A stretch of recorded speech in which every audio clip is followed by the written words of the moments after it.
everyone. Welcome. Again, it's so good to see you gathered here in person. I'm Joy Connolly. I'm honored to serve as president of the American Council of Learned Societies. And I'm, again, very glad to see you all here, and especially delighted as well as honored to introduce to you the 2022 Charles Homer Haskins Prize lecturer, Dr. Nell Painter.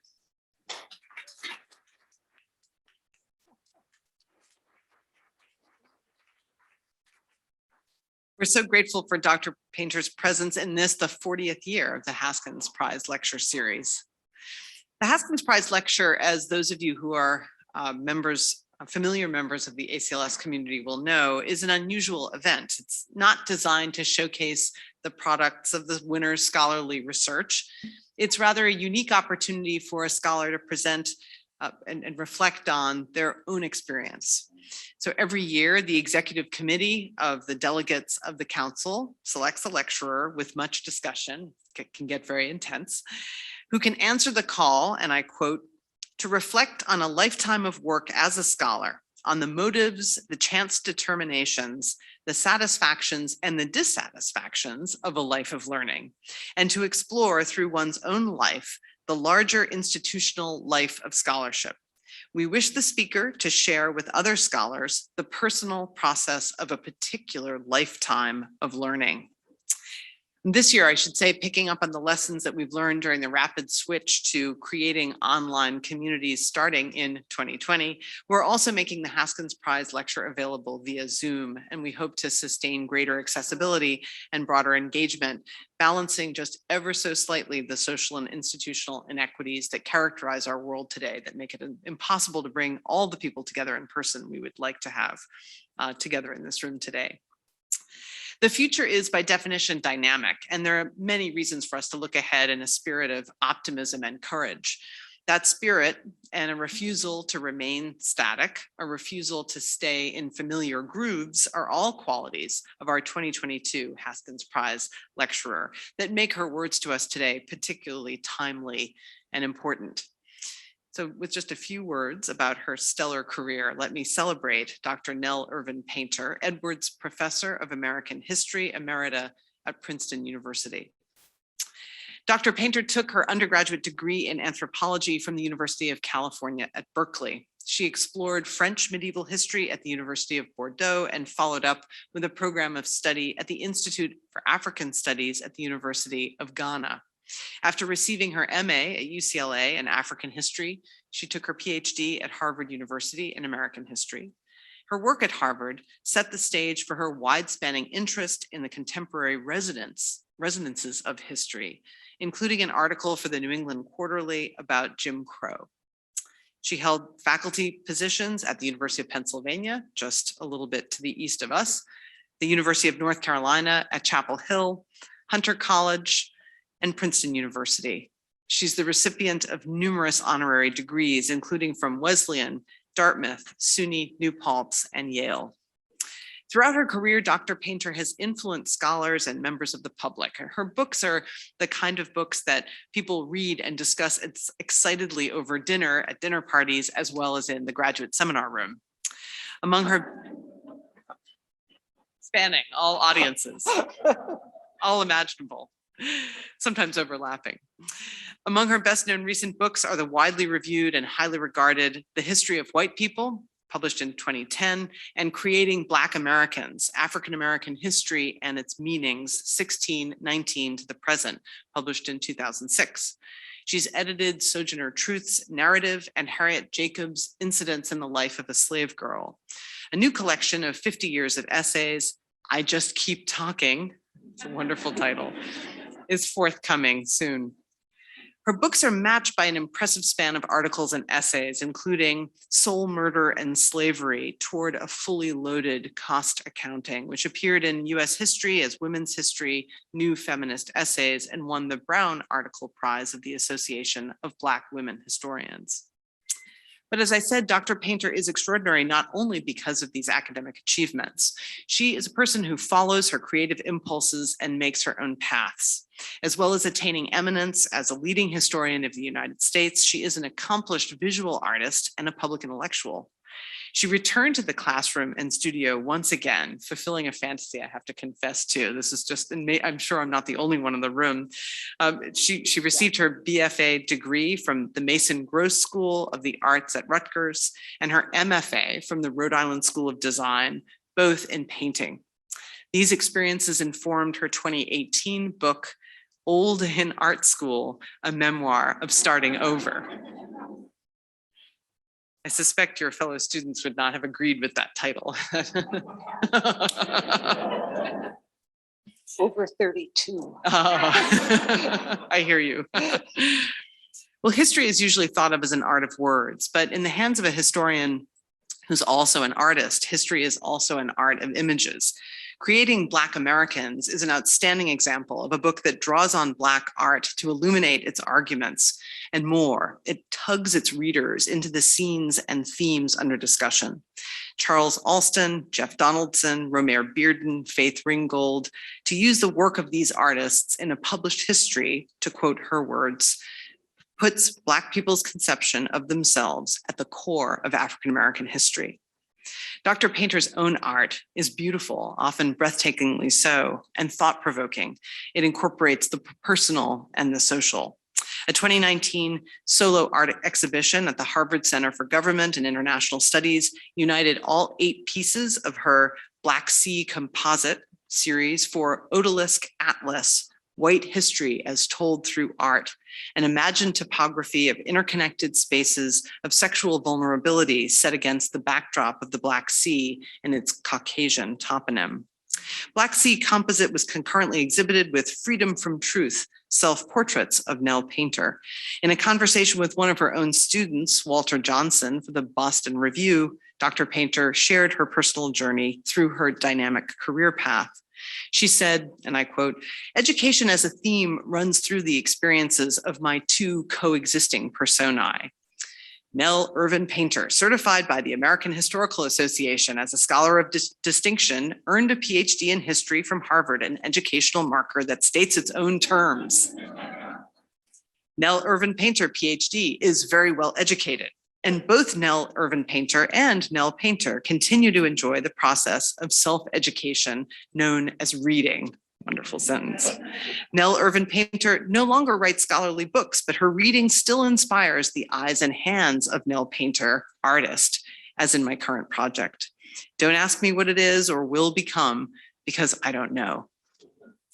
The interconnected sense of her own personal history runs through the words she writes for her own art. I quote once more, "After a life of historical truth and political engagement with American society, my artwork represents freedom, including the freedom to be totally self-centered." This clarity, confidence, and vision is perfectly suited to the mandate of this lecture series. On behalf of all the societies we represent at ACLS, all the scholars, all the institutions, Professor Painter, please allow me to express my gratitude for the wealth of work you've shared with the world so far. We're honored by the chance to share more of it with you today. So everyone, once more, please join me in giving our speaker the warmest possible welcome.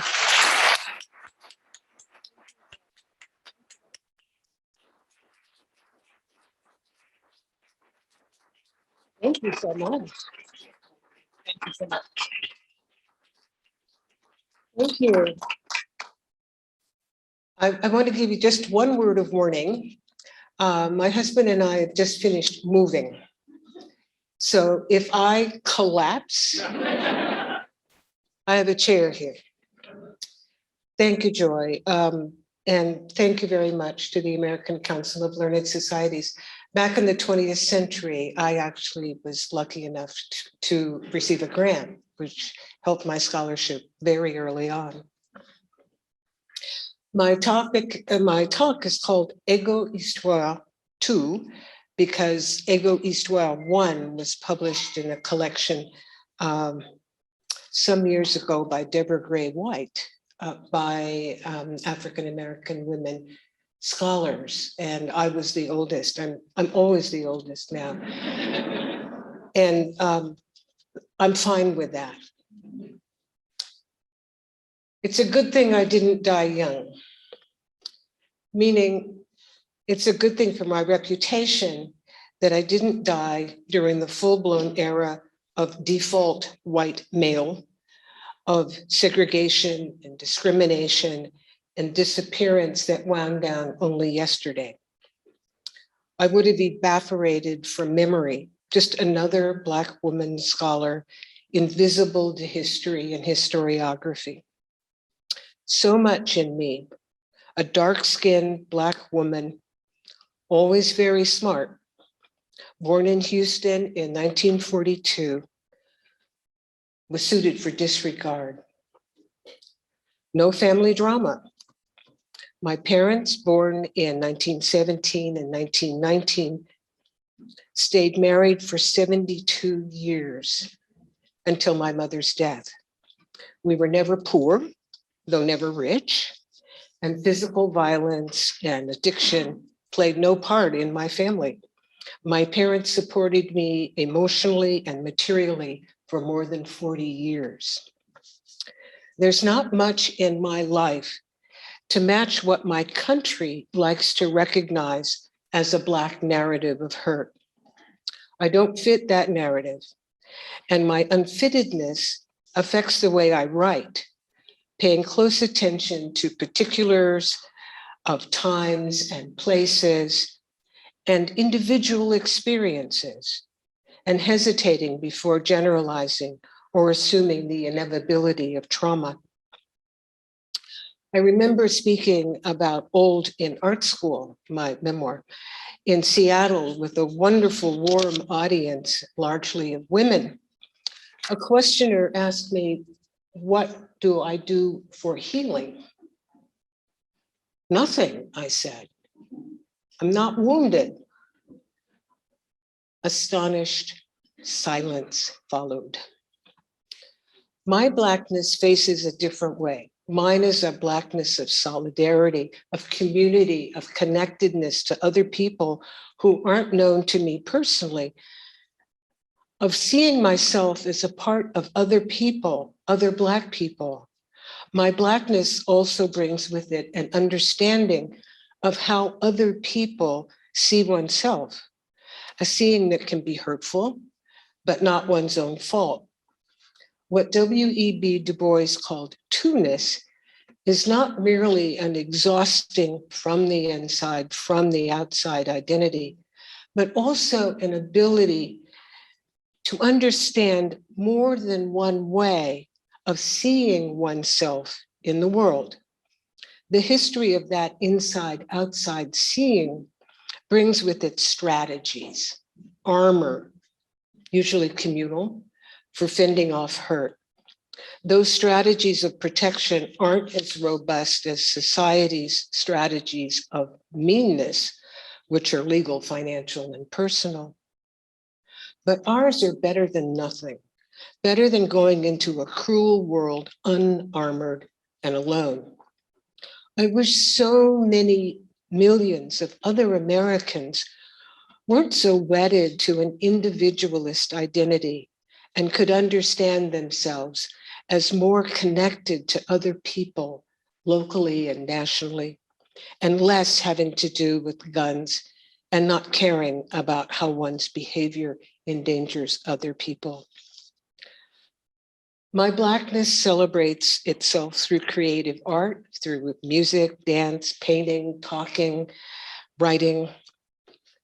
Since the opening of the cultural realm in the 21st century, people of all sorts have been able to savor the art of Black artists. And I'm proud to say that early on in this century, no longer new, I brought Black visual art to the fore, as you mentioned, thank you, in my narrative history, Creating Black Americans, African American History and Its Meaning, 1619 to the Present. In that book, all the images are Black fine art. And you don't see just one picture, say, of Frederick Douglass and say, that's Frederick Douglass.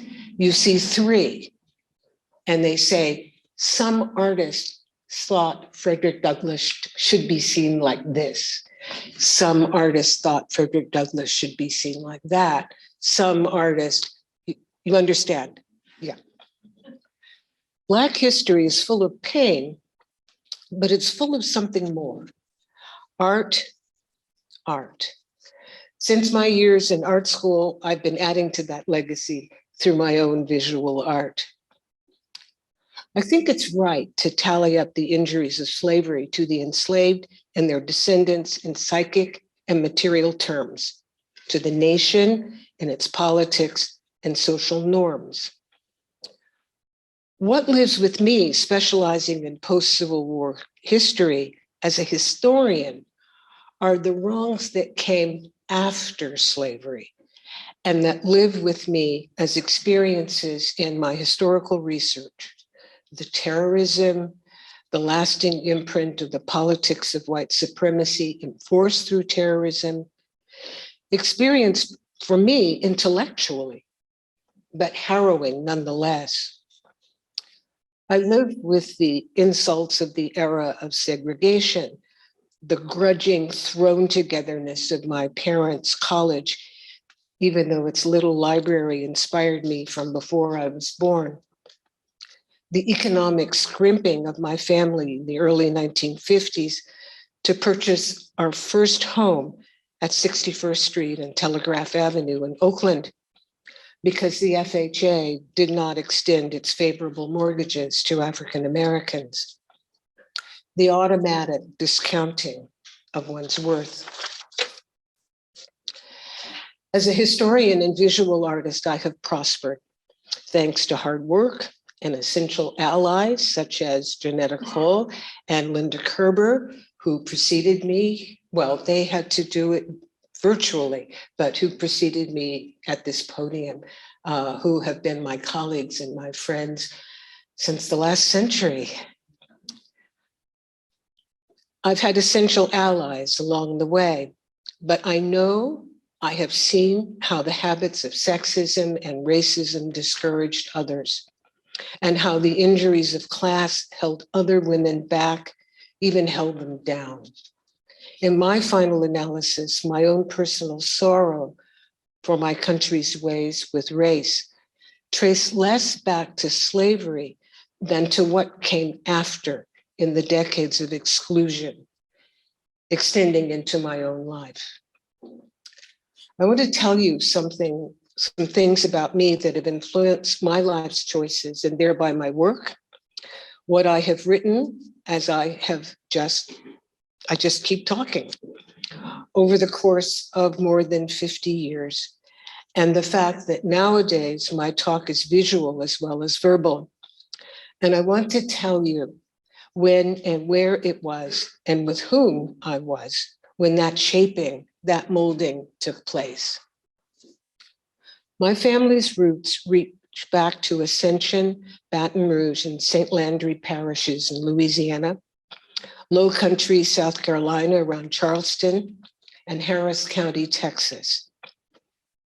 A century ago, their names, Magruder, Donato, Lee, Irvin, Ashley, might mean something, might convey relative standing. Magruder, Donato, Lee, or not. Irvin, Ashley, I don't know about. So far as I know, all but two of my ancestors were of African descent. My father's parents were Edward Irvin, a skilled locomotive machinist, and Sarah Lee, a housekeeper. She, a very dark-skinned Geechee, originally from Low Country, South Carolina farming family, who sought opportunity in Harris County, Texas. My grandfather, a half-white bastard, Texas born and bred. I met my Irvin grandparents only once on a trip back to Spring with my father when I was a girl. I returned to Spring twice later, once during my dissertation research in 1971, and again during my book tour in 2018. In 1971, Spring was still very rural, still famed for the excellence of its white lightning whiskey, whose excellence I can attest to. In 2018, spring still had fields and cattle whose days were numbered as Houston's suburbs spread. The little house where my father grew up right beside the railroad tracks, but on the wrong side, the side away from the little white town center that now strives to market itself as a railroad tourist destination, was still there in 2018, still with a horse in the yard. My grandfather, an exquisitely skilled machinist, was always classified as a machinist helper, even as he had to train the white man who became his boss. My grandfather's half-whiteness wasn't enough to get him paid as a machinist. And my grandfather is the reason I could never share the distinguished historian David Montgomery's fondness for American machinists. My mother's father, Charles Hoswell Magruder, originally from Ascension Parish, was a professor at Straight University in New Orleans, which is now part of Dillard University. In 1902, he married Nelly Eugénie Donato, a pretty light enough to pass student from St. Landry Parish. By the 1930s, Charles Magruder was one of Houston's leading colored men. He died before my parents' marriage of aggravated indigestion, caused, I reckon, by tiptoeing between Black and white Houstons in the 1920s and 1930s. My parents, Frank and Donna, fell in love at first sight in the library of the then Houston College for Negroes, now Texas Southern University. So I come by my bookishness from my very beginnings. They married and moved to Oakland, California in 1942. For their migration, I remain eternally grateful. I was never meant to be a Southerner.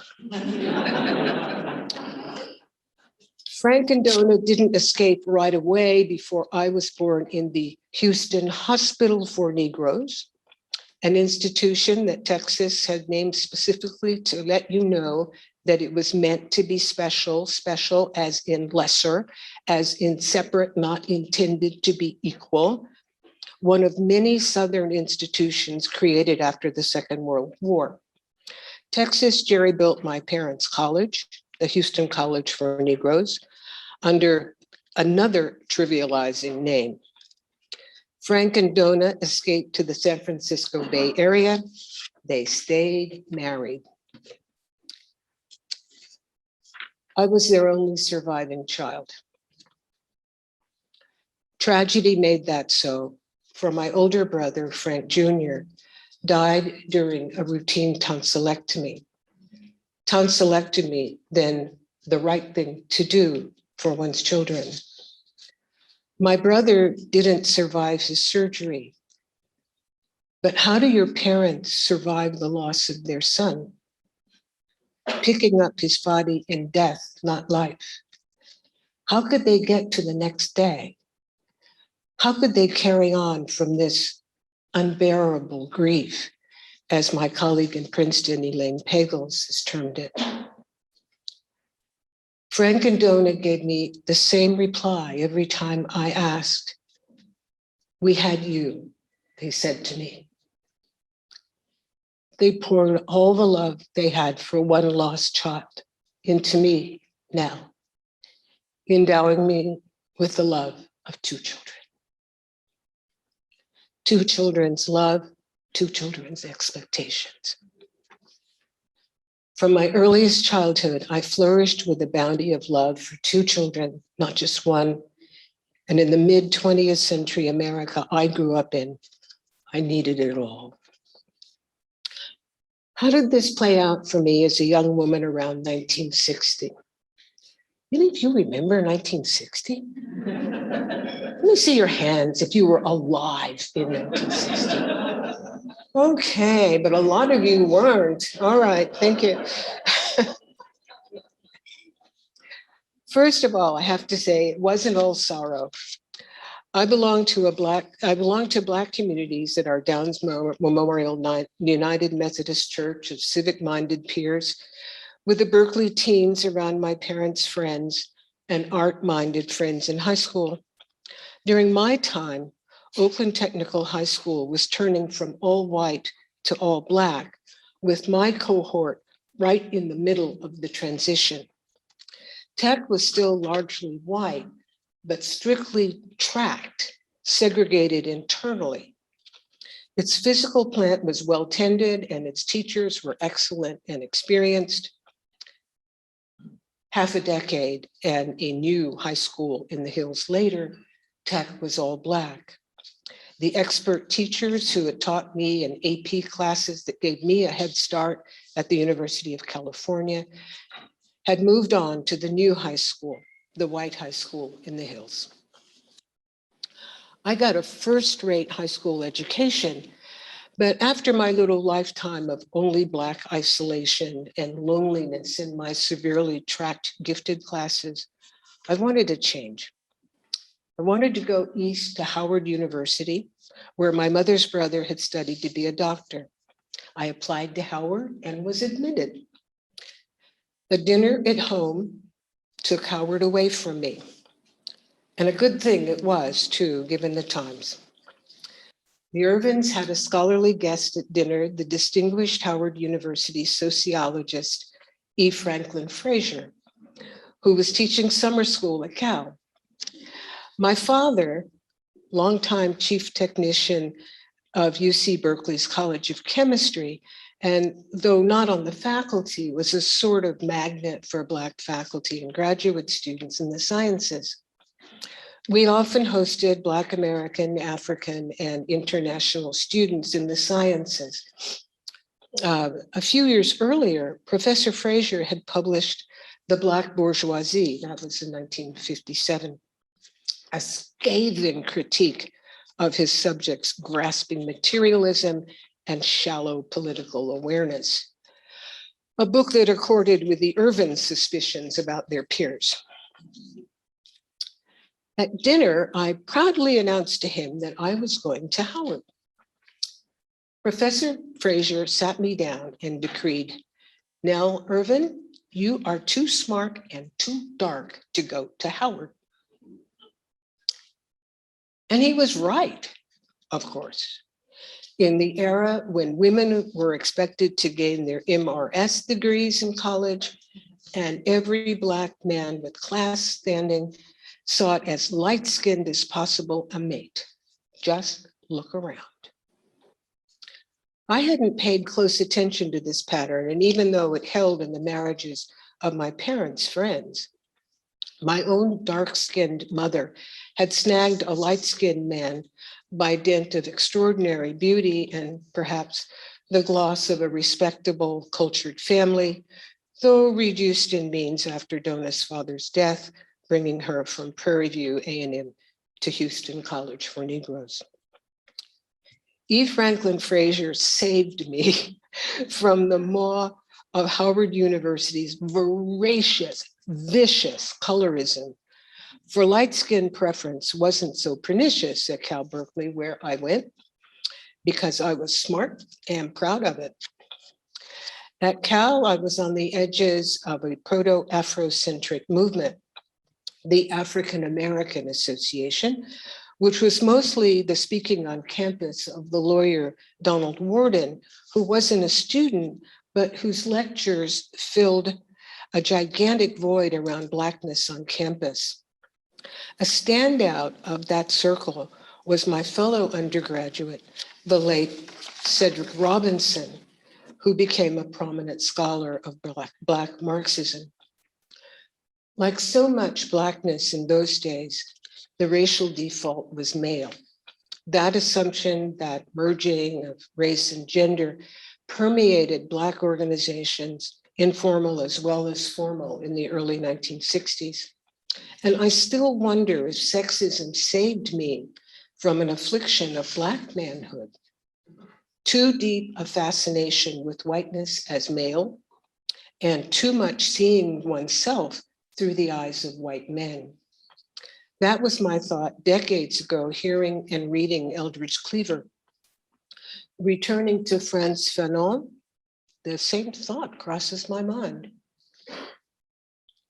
My undergraduate education culminated in an honors degree in anthropology within the tradition of Franz Boas's crucial distinction between culture and biology, a particularly useful distinction in the context of thoroughly racialized US society.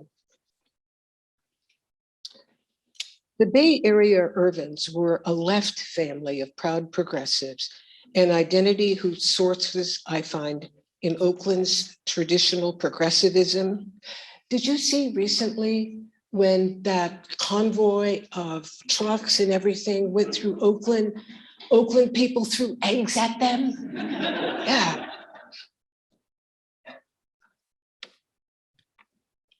Now I can't see my paper.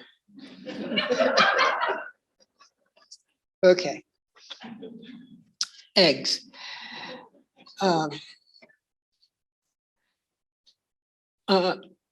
An identity whose sources I find in Oakland's traditional progressivism and my parents' awareness of the meanness of Texas politics, which they immediately planned to escape. One of my earliest memories is sitting on the floor with a gathering of my parents and their friends to listen to the presidential election results in 1948. They were sweet people who wanted the best for their country, seemingly at a turning point from segregation to openness. They were all so naively disappointed by Henry Wallace's dismal showing after he had straightforwardly run an anti-racist progressive campaign, even in the South. Lorraine Hansberry, Pauli Murray, the young Coretta Scott, this is 5 years before she married Martin Luther King Jr., also supported the Wallace campaign in 1948. When I try to situate the Irvins at mid-century, I think of our reading. We read Freedom Ways and The Nation. We admired W.E.B. Du Bois and Paul Robeson. We followed the Highlander Folk School, and we were among the first to join the Berkeley Food Co-op. My father's very best friend, Joshua Terrio, seemingly more representative of our class, didn't share our politics or our anti-consumerism. As a student at Xavier University in New Orleans, Josh, like so many of his collegiate peers, was an enthusiastic Greek, an Omega Psi Phi fraternity brother. In the summer of 1962, I went with Crossroads Africa to northern Nigeria, where together with northern Nigerian students, we built a lopsided elementary school in the countryside outside Kano. Crossroads Africa introduced me to African people in a Muslim part of the continent that I hadn't known about before. My Oakland family had hosted graduate student friends from Ghana and southern Nigeria, but no one Muslim, no one from a place that seemed so exotic to me. After Crossroads Africa, I went directly to France for junior year abroad in Bordeaux. At the University of Bordeaux, I discovered a history that wasn't the lying, partial American stories of my 1950s public schooling. In Bordeaux, I learned to love medieval French history. Even so, I learned only in 2019 that in my early 1960s, I missed one of the biggest unfolding stories in French social history, what the French call a non-dit, something we don't want to talk about. Bordeaux's non-dit was the settlement of hundreds, thousands of Hashkins, Algerians who had served with the French forces during the bloody war for Algerian independence in the 1950s and early 1960s, a very dirty war of torturous atrocity. Harkis were settled in France for their own safety after Algerian independence made them into symbols of treason.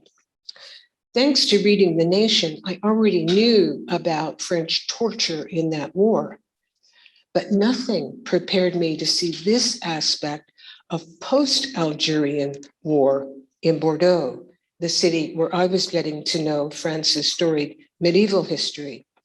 I learned all about the Guerre de Cent Ans and Bertrand du Guesclin, beau Maréchal de France, whose body was dismembered after his death, so his heart, guts, muscles, and bones could be buried separately in 4 different tombs in Paris. I learned nothing about the Harkis in Bordeaux. After my last year at Berkeley, I traveled once again, this time to join my parents in Ghana for 2 years, 1964 to 1966. Ghana changed my life, letting me see around and beyond the American ideology of race, encouraging me to look around and beyond categories into specifics. I still credit my years in Ghana for whatever sanity I retain as a Black American. Looking back, I see, to speak like a historian, a periodization of my long life. Around 1968-69, I emerged from my 20th century youth in the era of segregation into a new time of promised openness. I started to feel that I could contribute to this new historiography in work that would be read, and I began graduate school at Harvard in 1969. Inspiration for my dissertation came from my own peripatetic 1960s and the usefulness of leaving. Why, I wondered, did formerly enslaved people remain in the South after Reconstruction's end had unleashed so much disaster? My research revealed terrorism and impediments to leaving, but there was also something I didn't know about, a major leaving of thousands of people from Louisiana, Texas, Tennessee, and Kentucky. People had tried to leave, and thousands had succeeded in leaving. Their escape succeeded. You wouldn't have known about the will, the escape, or its success from then existing historiography. Looking back, I can recognize something I could not sense as I did my research. My assumption of the pastness of that post-Reconstruction past. In the 1970s, I subconsciously assumed that what I was reading of Tensas Parish, Louisiana in 1876 belonged to another century, a century gone by, another era long ended. I was unwittingly assuming a gulf separated me in Widener Library from the terrorism that exodusters were fleeing, setting this history far behind me, behind us as a nation. The New Deal, the Second World War against Nazism, the Cold War against Stalinism, the Civil Rights Act of 1964, the Voting Rights Act of 1965, even the Vietnam War that was causing such upheaval as I researched the 19th century South. All of that I wordlessly assumed had separated my time from the time of the exodusters. I no longer feel that. Now my dissertation and first book seem not yet present, but after January 6, 2021, a warning of what can come again, closing up the space between exodusters in 1879 and me now. On third thought, though, maybe beside my unconscious assumptions of pastness, the immediate 20th century past was also poking through into my research. The savagery of young Emmett Till's fatal torture, The cold calculation of Medgar Evers' assassination in the driveway of his home, and the heartless cunning of the 16th Street Baptist Church bombing in Birmingham, timed to succeed in slaughter. Those atrocities occurred within my lifetime and lived in my conscious memory while I was at Harvard in the early 1970s. I'm going to skip my friends. Just know that I have them. And a husband who has been with me every day since 1989. Well, pretty much every day. My fourth book, Sojourner Truth, A Life Assembled, came out in 1996 and it's become a classic in its quarter-century existence. An audience I respect deeply, the Black Caucus of the American Library Association, gave Sojourner Truth, A Life Assembled its annual book award, a prize to cherish, the only book prize this book received amidst a strange critical reception. The Women's Review of Books did not review it. And when Nellie Y. McKay, one of the friends who I didn't tell you about, when Nellie Y. McKay investigated the slight, she reported back that a couple of reviewers had trouble with the book. That trouble, I expect, was my insistence, my exceedingly painstaking documentation that Sojourner Truth did not say, aren't I or ain't I a woman? Frances Dana Gage, a white journalist talking back to Harriet Beecher Stowe 12 years after the fact, made up the phrase. I'm still struggling against the way Gage's popular slogan has not only flattened a fascinating New Yorker. Sojourner Truth was from the Hudson Valley in New York. Flattened a fascinating New Yorker into a unit of vaguely Southern sex race. The slogan obliterates a history that features other Black women feminist abolitionists, Frances Ellen Watkins Harper, most notably. And I'm also going to skip telling you how important it is to be elsewhere, ending with James Baldwin, who lived for years in Istanbul and France. Having started being elsewhere in 1962, I can't imagine how I would see the world, past and present, without those early experiences outside the United States with its invisible, hyper-visible color line. I've said it before, living in a racist culture drives you crazy. It wears you out and erects your mind. As Toni Morrison has said, the function of racism is to keep you from doing your own work.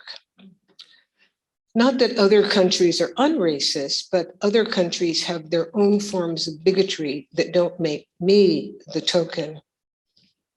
Bordeaux, then Ghana, afforded me the opportunity to refocus my eyes from US-style racism and to see things differently. My most recent scholarly history book, The History of White People, published in 2010, appeared during my first year of art graduate school at the Rhode Island School of Design. This book, so clearly attuned to the importance of physical appearance, dedicates an entire chapter to the white beauty ideal as science. Yes, it is a very visual book, and its research and writing took a decade, and its voluminous notes, intended prophylactically, make plain the depth and breadth of its research foundation in English, French, and German. The History of White People, a New York Times bestseller, still circulates widely with editions in Japanese and French.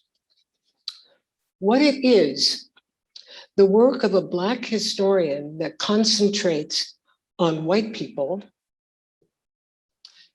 has made it hard for Americans to situate me culturally, and I suspect cost it any book prize, whatever.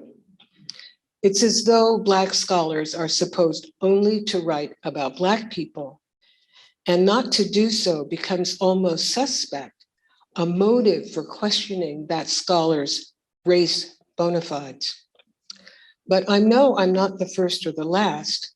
The distinguished historian John Hope Franklin widened the trail of W.E.B. Du Bois's Black Reconstruction, as did Charles Wesley, the third Black Harvard PhD, who wrote The Collapse of the Confederacy, published it in 1930. Readers often ask me why I wrote The History of White People, sometimes with an extra edge of curiosity, as though a damned good explanation were required.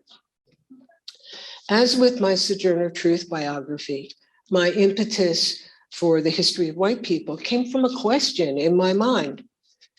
With Sojourner Truth, I wondered about the apparent conflict between the fiery figure portrayed in words attributed to her and the settled bourgeoise in the photographic portraits she had taken of herself.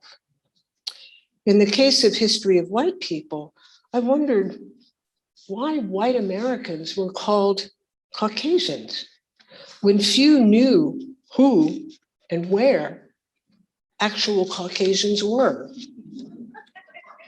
They were in Georgia, in Chechnya, and I have actually been to Georgia in the Caucasus. They were in Georgia, in Chechnya, in the borderlands between Europe and Asia.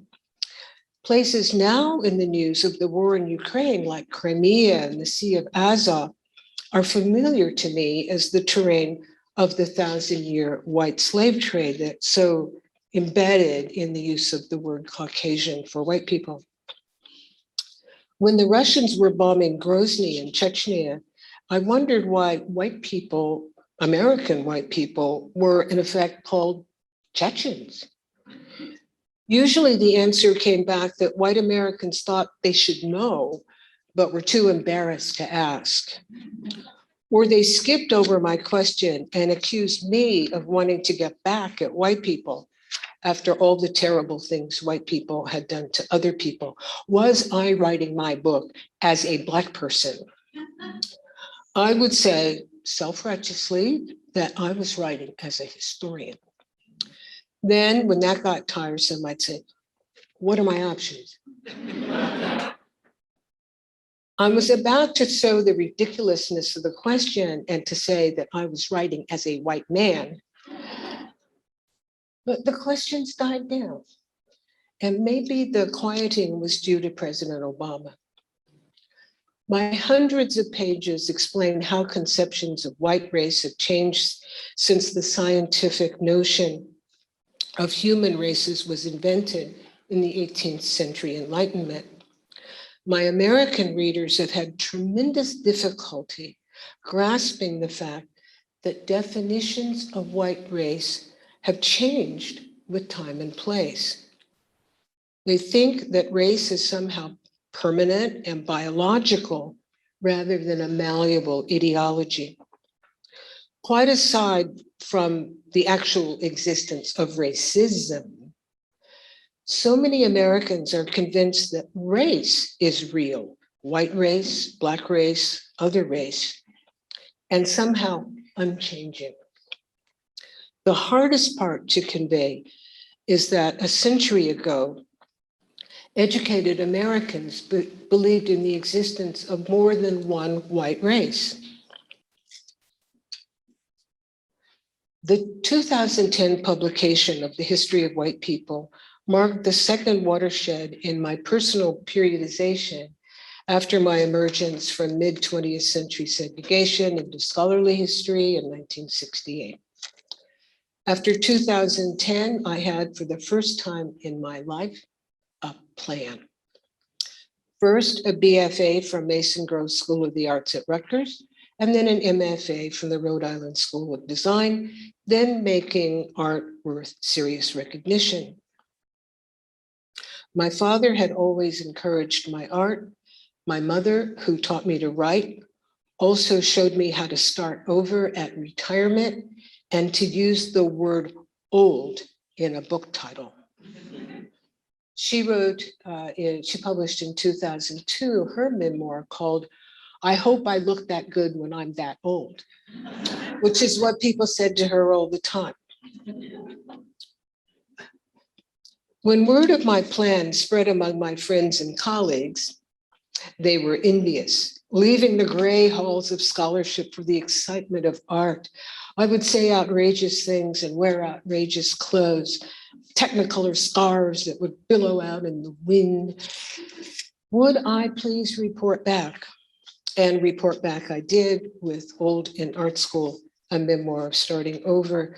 This book is very popular with people who were thinking about going back to art school or who've gone back to art school in old age, that is to say over 30. Report back I did with Old in Art School, a memoir of starting over, not my first non-scholarly writing. I had been writing opinion pieces, journalism, op-eds in the New York Times for years, but my memoir was my first extended piece of creative nonfiction. What now? A collection of my essays, I Just Keep Talking, that Doubleday will publish next year, and another book on Sojourner Truth. You know that a quarter of a century ago, I published her scholarly biography. Time for a book whose working title is A Personal Biography of Sojourner Truth. And you have been listening to part of it. That will bring her into our times for readers and say how she changed my life. Like I Just Keep Talking, a personal biography of Sojourner Truth will combine images and text to invite readers to find new meanings in my work. Thank you.